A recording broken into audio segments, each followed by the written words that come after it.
Hello friends, मारी YouTube channel Alka Sarothiya में हूँ आपनु स्वागत करूँ छूँ। आज आपना माटे एक डायट स्पेशल रेसिपी लईने आवी छूँ, जेने तमे खूब ज ओछा घी तेल में बनावीने तैयार करी शको। वળી फाइबर अने प्रोटीन રીચ છે, ઝડપથી બનાવી પણ શકાય અને એને બનાવવા માટે કોઈ પૂર્વ તૈયારી કરવાની પણ જરૂર નથી અને સ્વાદ એવો બેમિસાલ કે ડાયટમાં પણ તમે એને ખાઈ શકો છો। એકવાર બનાવશો તો વારંવાર બનાવીને ખાવાનું મન થાય। એ રેસીપી છે જુવારના ચીલા। મારી આ રીત સારી લાગે તો લાઈક શેર અને સબસ્ક્રાઈબ જરૂરથી કરી લેજો। જુવારના ચીલા બનાવવા માટે મેઇન ઇન્ગ્રેડિયન્ટ્સ છે જુવારનો ઝીણો લોટ। અહીં મેં મેઝરિંગ કપ પ્રમાણે 1 કપ જુવારનો લોટ લીધો છે। આ રેસીપીને વધુ હેલ્ધી બનાવવા અને ટેસ્ટ વેરિએશન માટે અહીં 1/4 કપ દાળિયા લીધા છે। એના બદલે તમે દાળિયાની દાળ પણ લઈ શકો છો। મસાલાવાળા દાળિયા કે દાળિયાની દાળ લઈ શકો છો। આ દાળિયાને હું મિક્સર જારમાં લઈને સરસ ફાઇન ગ્રાઇન્ડ કરી લઉં છું। હવે પીસેલા દાળિયાને જુવારના લોટ સાથે મિક્સ કરી દઉં છું।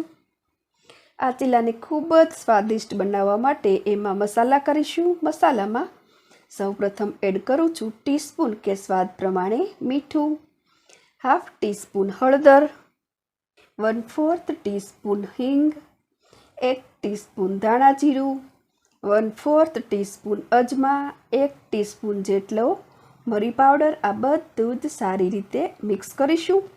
અહીં તમે ઘી તેલ કે બટરનું મોણ પણ આપી શકો છો, પણ ડાયટ સ્પેશિયલ રેસીપી છે એટલા માટે મેં અહીં મોણ સ્કીપ કરેલ છે।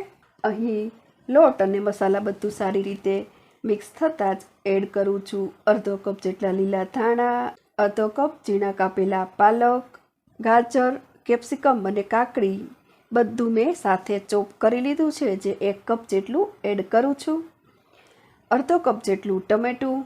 હવે તેમાં એડ કરું છું બારીક ચોપ કરેલ આદુ, મરચાં અને લસણ, જે મેં 1/4 કપ લીધું છે। અડધો કપ દહીં એડ કરું છું। અહીં ખાટું દહીં લેવામાં આવે તો એનો ટેસ્ટ ખૂબ જ સરસ આવે છે। તેમજ અડધો કપ છાશ એડ કરું છું। હવે બધું સારી રીતે મિક્સ કરીશું। જરૂર પ્રમાણે નોર્મલ પાણી એડ કરીને ફ્લોઈંગ કન્સિસ્ટન્સીવાળું બેટર બનાવીને તૈયાર કરવાનું છે। અહીં મેં કુલ અડધો કપ નોર્મલ પાણી લઈ અને આ ટાઈપની કન્સિસ્ટન્સીવાળું બેટર તૈયાર કરી લીધું છે। નેક્સ્ટ પ્રોસેસ માટે એક નોનસ્ટિક પેન પ્રીહીટ કરી લીધી છે। હવે તેના પર થોડું ઘી લગાડું છું।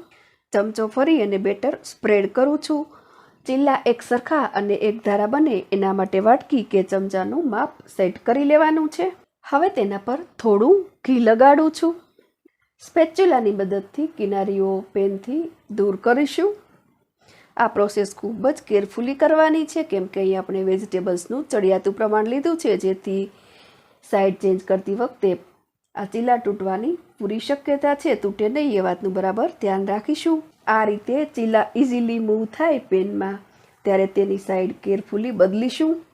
બંને સાઈડ ચેન્જ કરી અને ગોલ્ડન બ્રાઉન ડિઝાઇન ઉપસી આવે ત્યાં સુધી આને સાંતળવાના છે। બંને તરફ સરસ ગોલ્ડન બ્રાઉન ડિઝાઇન ઉપસી આવતા જ આને હું એક પ્લેટમાં લઈ લઉં છું। બંને તરફ સરસ ગોલ્ડન બ્રાઉન ડિઝાઇન ઉપસી આવતા જ આને હું પ્લેટમાં લઈ લઉં છું। સેમ વે બાકીના બેટરમાંથી બધા જ ચીલા બનાવીને તૈયાર કરીશું। તો મિત્રો, અહીં ડાયટમાં તમે લઈ શકો એવા પૌષ્ટિક અને ટેસ્ટી એવા જુવારના ચીલા બનીને તૈયાર છે, જેને તમે દહીં સાથે, ખાટી મીઠી ચટણી સાથે કે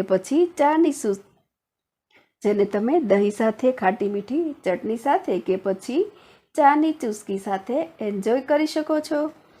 મિત્રો, તમને કેવી લાગી મારી આ રેસીપી એ મને જરૂરથી કોમેન્ટ લખજો। તેમજ જુવારના ચીલા બનાવવાની મારી આ રીત સારી લાગે તો લાઈક શેર અને સબસ્ક્રાઈબ જરૂરથી કરજો।